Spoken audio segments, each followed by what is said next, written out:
Dear student, today in this video we will practice some questions for your session in the exam class 5 Hindi. So at the end of this video बच्चों you will learn about the blueprint of the question paper and what kind of questions will be there and how you will write their answer. So before starting to learn the question and their answer, first we will look the blueprint of the question paper. So here is the blueprint of the question paper. As you can see here in your exam there will be total 6 chapter from chapter number 7 मेरा बचपन to Ganga की कहानी. So in this blueprint बच्चों the most important thing is given, that is competency. From which chapter which competencies will be there. For example, if you are looking at मेरा बचपन chapter, so in this chapter you can see here there will be no question from Lekhan. It is blank here. There will be total only 3 question, one question, 2 question from Vyakaran and 1 question from Shabd Bhandar. So when you will revise this chapter, just focus your practice on Vyakaran question as well as on vocabulary Shabd Bhandar. It means word meaning. No need to revise the other question because it will waste your time. Similarly, when you will revise Kaziranga Rashtriya Udyan chapter number 8, so you can see here only one question is from Vyakaran and one question from Shabd Bhandar. So total there will be 2 question of 2 marks. So you have to plan your revision according to the blueprint. No need to learn the whole chapter because the chapter is very lengthy. If you will revise all the question, it will waste your time. So I prepared this question according to the blueprint so that you can utilize your time for revision. Okay, so starting from the first question, Lekhan. So in the Lekhan bachcho there will be total 3 question of 5 marks, and here you will get a question and you have to write their answer. So the first question is, अनागत विधाता ने सरोवर त्यागने का निर्णय क्यों लिया. सो जो अनागत विधाता मछली थी उसने जो है सरोवर जो पौंड था वो वहाँ से जाने का निर्णय क्यों लिया. तो इसका आंसर आप यहाँ देख सकते हो, मछुआरों की बातें सुनकर आने वाले संकट को भांप लेने के कारण. क्योंकि उसने मछुआरे की बातें सुन ली थी कि कल वो जो है मछली पकड़ने आएंगे, इसलिए उसने पहले ही वो वहाँ से निकल ली थी. सेकंड क्वेश्चन इज, प्रत्युत्पन्नमति ने जाल में फंसने पर अपनी जान कैसे बचाई. So you can see here the answer is, मरे हुए जीव की तरह स्थिर होकर उसने जो है एक्ट किया लाइक शी इज़ डेड. तो मछुआरों ने उसे मरा हुआ छोड़कर जो है उसे जाल से बाहर निकाल दिया और इसे पानी में फेंक दिया फिर से. नेक्स्ट क्वेश्चन इज, यद भविष्य मछली का अंत बुरा क्यों हुआ. तो आपको पता है वो बहुत लेजी थी और बाकी दोनों मछलियों ने उसे बहुत समझाया, क्योंकि उसने प्रयास करने के बजाय सब कुछ भाग्य पे छोड़ दिया कि जो होगा देखा जाएगा, और वो आखिर में उसका अंत बुरा हुआ. Next question is, this question is from the chapter हमारे ये कला मंदिर. अजंता की गुफाओं के चित्रों की क्या मुख्य विशेषताएं हैं. उत्तर है, ये प्राकृतिक रंगों से बने हैं, जो नेचुरल कलर होते हैं उनसे बने हैं, फलों से और जो हमारे जो नेचुरल मटेरियल होते हैं उनसे बने हैं, और ये जो कलर है हज़ारों वर्ष पुराने होने के बाद भी अभी भी ऐसे कैसे जीवंत है. एलोरा की गुफाओं का निर्माण किस प्रकार किया गया है. तो आपको पता है एलोरा की जो गुफाएं हैं एक ही विशाल पहाड़ी को ऊपर से नीचे की ओर काटकर किया गया है. प्रश्न नंबर 6, ऐतिहासिक स्मारकों की सुरक्षा करना हमारा कर्तव्य क्यों है. क्योंकि आपको पता है बच्चों ये हज़ारों साल पहले बनी थी और इनसे हमें बहुत कुछ सीखने को मिलता है हमारे इतिहास के बारे में. तो हमें इनकी सुरक्षा करनी चाहिए क्योंकि ये हमारी प्राचीन धरोहर और देश का गौरव है.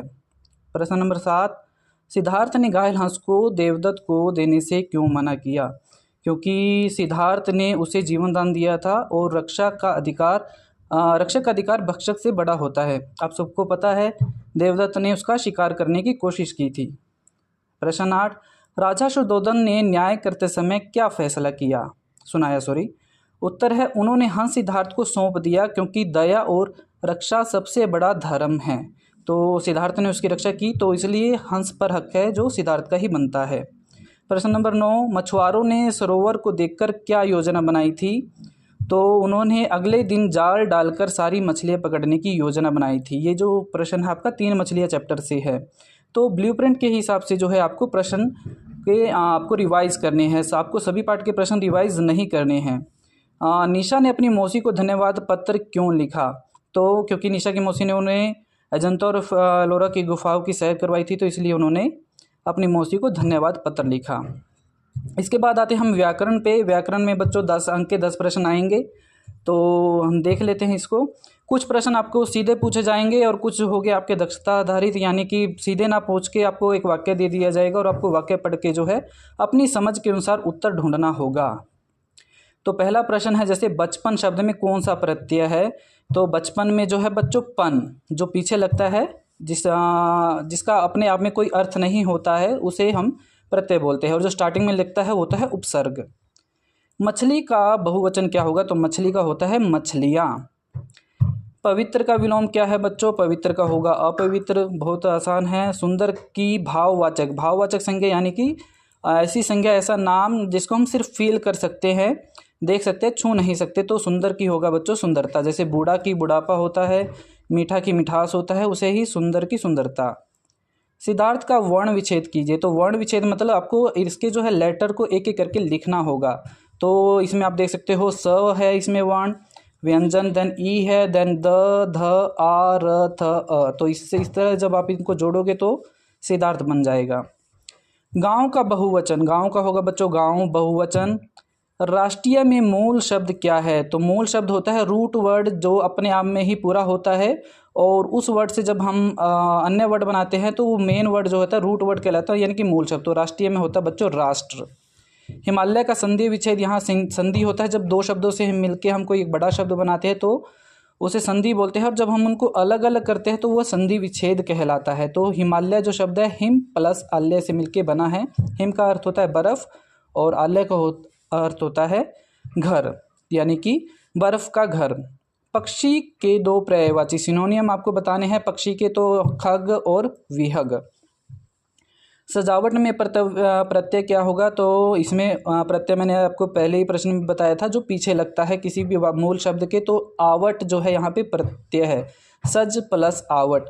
सज जो है हमारा मूल शब्द है और आवट है हमारा प्रत्यय।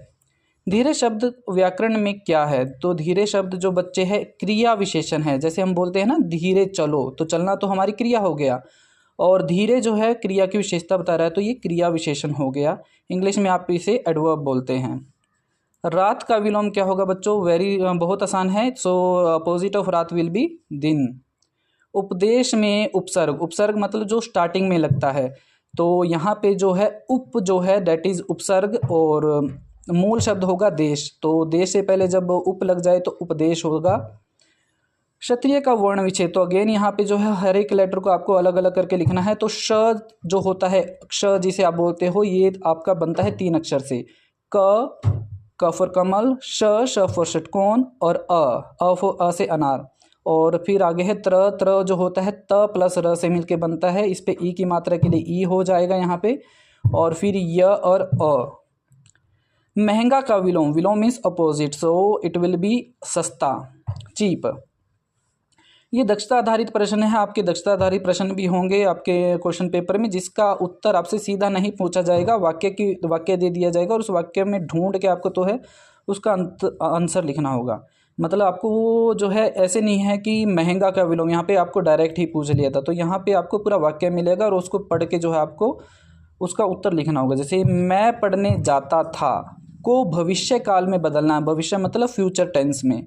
तो मैं पढ़ने जाता था, ये आपका पास्ट टेंस है कि आप पास्ट में जाते थे, और भविष्य हो जाएगा इसका मैं पढ़ने जाऊंगा।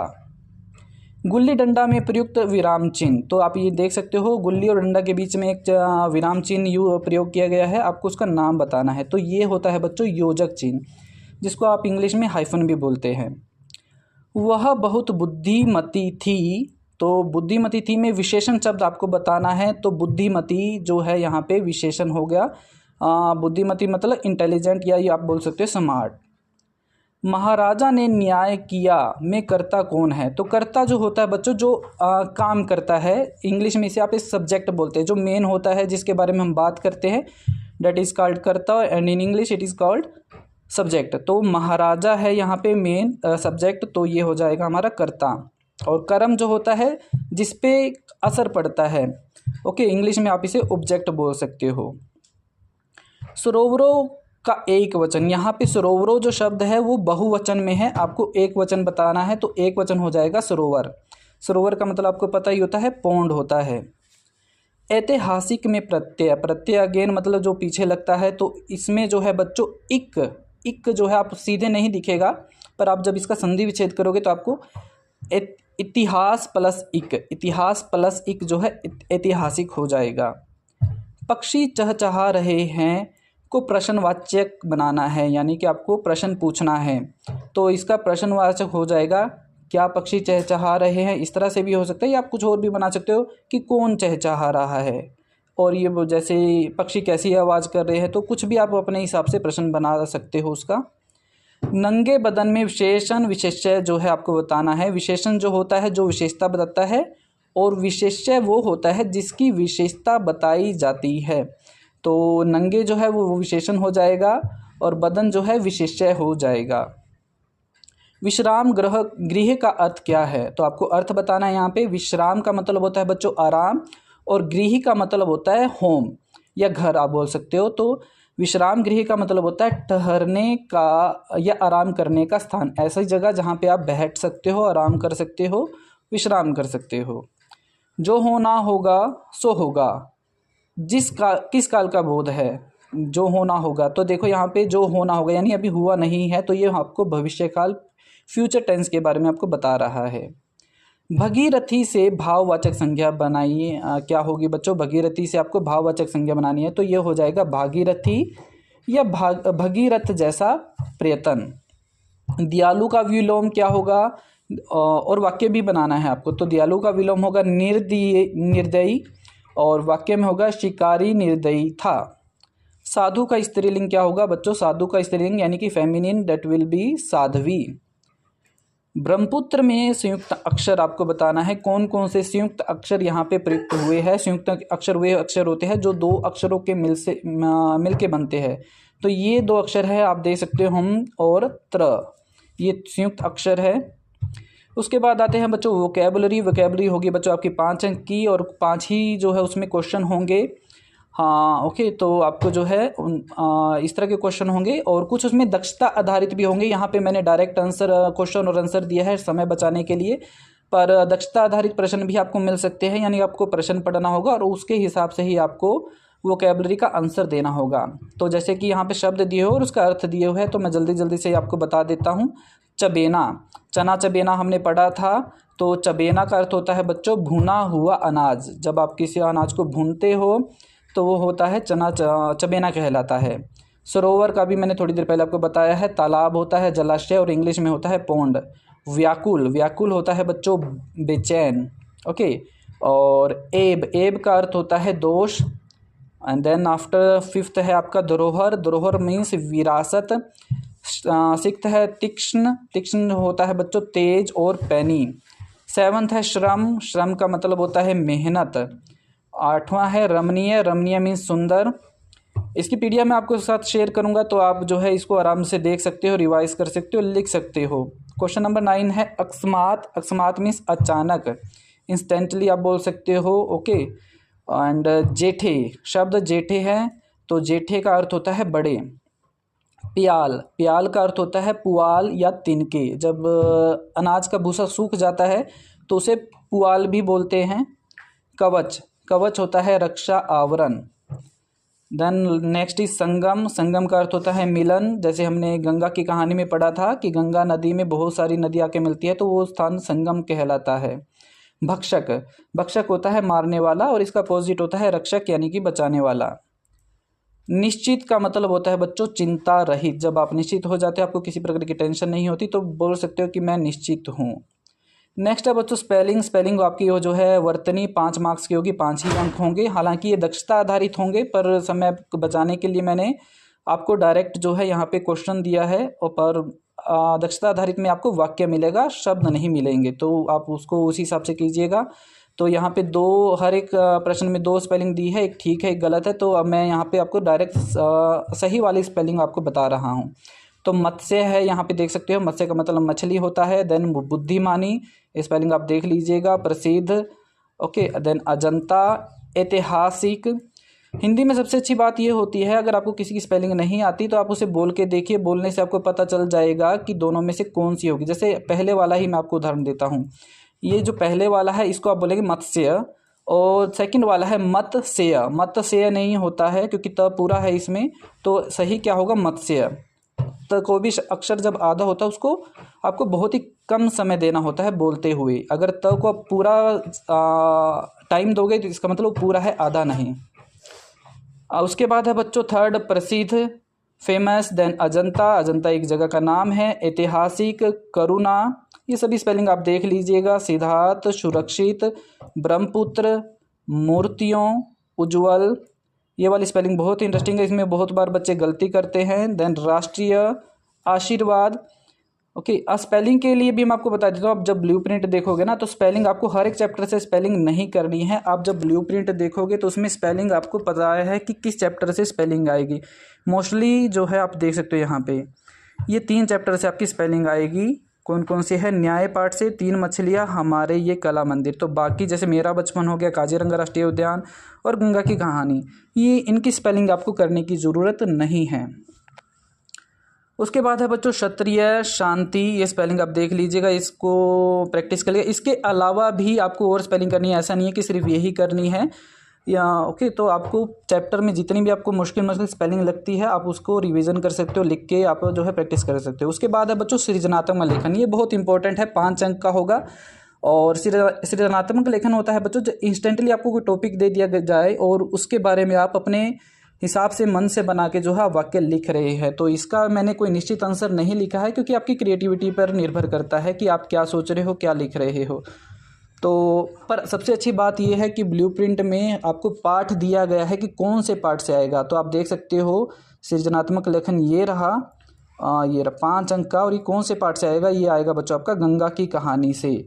तो आपको गंगा की कहानी पार्ट एक बार अच्छे से पढ़ लेना। मोस्टली गंगा के बारे में आपको हर एक बात पता होनी चाहिए, कहाँ से स्टार्ट होती है, कहाँ पे जाके वो आखिर में समुद्र में मिलती है, कौन कौन से शहर जो है उसके किनारे बसे हैं, वो सब आप इतने पढ़ लोगे तो आप कुछ भी उसके बारे में फिर लिख सकते हो। तो जैसे कि यहाँ पे दिए हुए हैं कुछ क्वेश्चन, हालांकि मैं ये नहीं कह रहा कि बिल्कुल एग्जैक्ट ऐसे आएंगे, पर आपको जो है इसी पार्ट से आएगा। तो आपको गंगा नदी के बारे में हर एक चीज़ पता होनी चाहिए। जैसे गंगा नदी के उद्गम से लेकर सागर तक की यात्रा का वर्णन अपने 5 वाक्य में कीजिए। गंगा को जीवनदायिनी क्यों कहा जाता है, कि गंगा जीवनदायिनी मतलब लाइफ गिविंग क्यों है, लाइफ सेवर क्यों है, क्योंकि बच्चों आपको पता है गंगा के किनारे बहुत सारे लोग रहते हैं, बहुत सारे बड़े बड़े शहर बसे हैं, तो उनके रोजगार का साधन है एक तरह से। नदियों को प्रदूषण से बचाने के लिए आप क्या योगदान दे सकते हैं एज ए स्टूडेंट। तो ये सब चीज़ें आपको अपने हिसाब से ही लिखनी है, इसको आपको कुछ लर्न नहीं करना है कि आप ये लर्न करके जाओगे, याद करके जाओगे। और राजा भगीरथ और गंगा के ये पृथ्वी पर आगमन की पुरानी कथा क्या संक्षेप में लिखिए, ये आपके पाठ में दिया है। हालांकि इस तरह का क्वेश्चन नहीं आएगा क्योंकि ये आपका एक तरह से क्रैमिंग क्वेश्चन हो गया। क्रैमिंग क्वेश्चन नहीं आता है, उसमें आपका जैसे कोई एक वार्तालाप लिखिए गंगा और नदी और आपके बीच में, इस तरह के क्वेश्चन आते हैं। यदि नदियाँ सूख जाए, हाँ इस तरह का, तो मानव जीवन और प्रकृति पर क्या प्रभाव पड़ेगा। तो ये आपको बताना है कि नदी अगर सूख गई, ड्राई हो गई, पानी नहीं है तो अब क्या ही होगा, आपको पता है। तो जैसे फल पौधे नहीं होंगे और खाने के लिए हमें को फल और सब्जियां और अनाज नहीं मिल पाएगा, तो इस तरह की स्थिति उत्पन्न हो सकती है जो हमारे लिए बहुत ही खतरनाक होगी। तो इस तरह के क्वेश्चन आपके पेपर में आएंगे, आप जो है इसकी प्रैक्टिस कीजिएगा। ये पीडीएफ मैं आपके साथ शेयर कर दूंगा, और किसी भी तरह की कन्फ्यूज़न हो आप जो है मुझसे पूछ सकते हो।